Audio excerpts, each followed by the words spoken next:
Lá pelos cafundós do sertão da Paraíba, onde a terra racha de sede e o sol castiga sem dó nem piedade, existia um povoado chamado Lagoa Seca. Nome mentiroso, diga-se de passagem, porque lagoa ali nunca teve, e seca era a coisa que sobrava. Nesse lugar esquecido por Deus e lembrado pelo diabo, vivia um menino chamado Zezim, franzino como um galho de aroeira, com os olhos grandes demais para a cara magra que tinha. O povo da região dizia que Zezim era diferente desde que nasceu. Veio ao mundo numa noite de ventania braba, daquelas que arranca a telha e derruba a cerca. A parteira velha, Dona Gertrudes, jurava de pés juntos que quando o menino deu o primeiro grito, o vento parou de soprar por uns instantes, como se tivesse escutado e respondido. Mas isso era converso de gente antiga, dessas histórias que se contam ao pé do fogo, e ninguém ligava muito.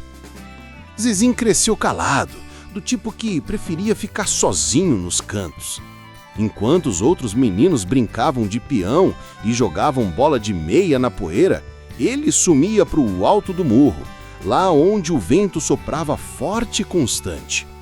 Ficava horas sentado numa pedra lisa, olhando para o horizonte, e o pessoal começou a reparar que ele mexia os lábios como se estivesse conversando com alguém. Mas não tinha ninguém por perto, só o menino e aquele vento danado que não dava trégua. A mãe dele, Dona Lindalva, mulher sofrida e rezadeira, vivia preocupada. Perguntava para o filho com quem ele tanto falava lá em cima, e Zezim respondia que conversava com o vento. Ela dava risada nervosa, achando que era imaginação de criança, coisa da idade. Mas o pai, seu Josias, homem sério e desconfiado, não gostava nem um pouco daquilo. Dizia que menino tinha era que ajudar na roça, não ficar inventando moda. O tempo foi passando e Zezim foi ficando cada vez mais esquisito. Começou a saber de coisas que não devia. Avisava quando ia chover e acertava certinho, mesmo com o céu limpinho. Dizia quando alguém ia adoecer e dias depois a pessoa caía de cama. Falava de gente que tinha morrido há anos, contando histórias que só os mais velhos conheciam. O povo começou a olhar torto para ele, fazendo o sinal da cruz quando passava perto. Foi numa sexta-feira de lua minguante que as coisas começaram a ficar realmente estranhas. Zezim desceu do morro mais cedo que de costume, com o rosto pálido e os olhos arregalados. Chegou em casa tremendo feito vara verde e agarrou no braço da mãe com força. Disse que o vento tinha mudado, que agora vinha de um lugar diferente, um lugar fundo e escuro. Falou que as vozes não eram mais as mesmas, que tinha gente chamando dele do outro lado, querendo que ele fosse junto. Dona Lindalva ficou apavorada e mandou buscar o padre da cidade vizinha. Mas antes que o padre chegasse, coisas começaram a acontecer na casa da família. O vento soprava só em volta daquela casa, levantando poeira e fazendo um barulho que parecia gemido. As portas batiam sozinhas, mesmo trancadas. À noite escutavam-se vozes sussurrando, palavras que ninguém entendia direito, numa língua antiga e arrepiante. O padre chegou no sábado e benzeu a casa inteira, jogou água benta em todos os cantos, rezou o que sabia e o que não sabia. Mas quando foi embora, as coisas pioraram.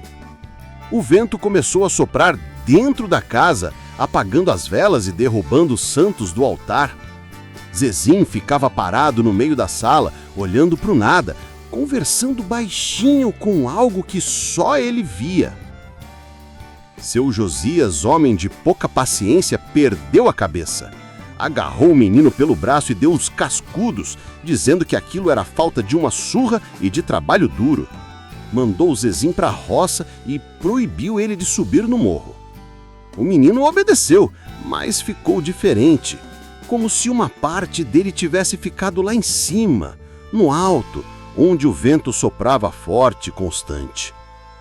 Durante 3 dias, Zezim trabalhou na roça sob o sol escaldante, sem reclamar.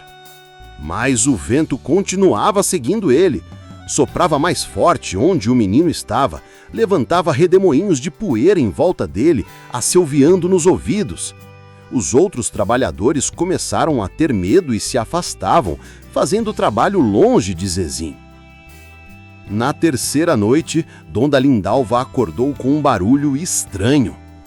Era o vento, mas diferente, um sopro gelado que não era natural daquelas bandas quentes.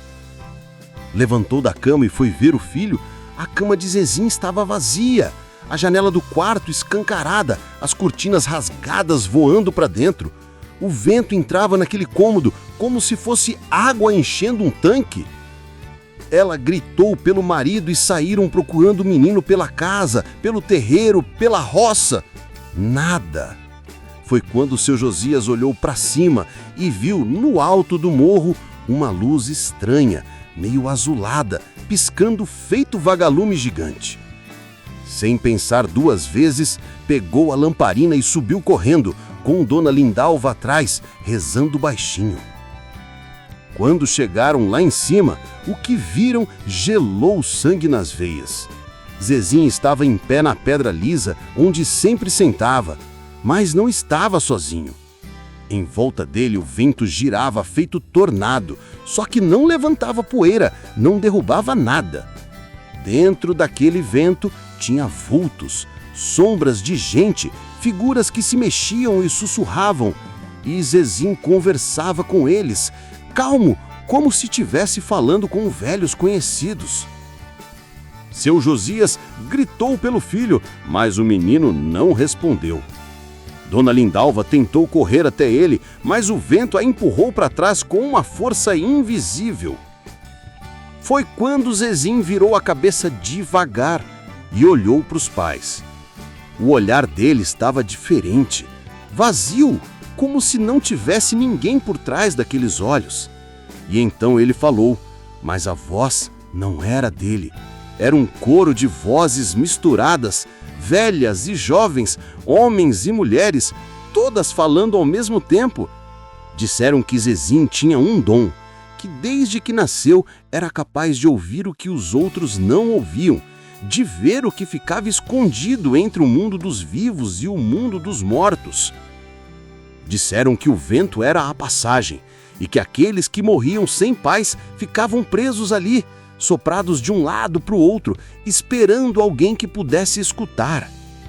Zezim escutou, tinha dado atenção e agora eles queriam levá-lo junto, para que nunca mais ficassem sozinhos.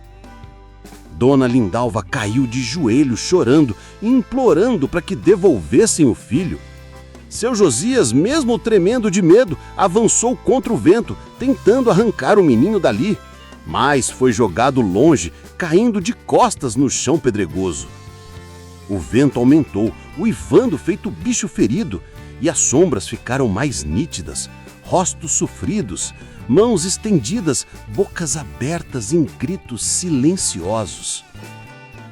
Foi quando o galo cantou lá embaixo, anunciando a madrugada. A luz do dia começou a clarear no horizonte e o vento começou a diminuir. As sombras se dissolveram aos poucos, sumindo no ar como fumaça.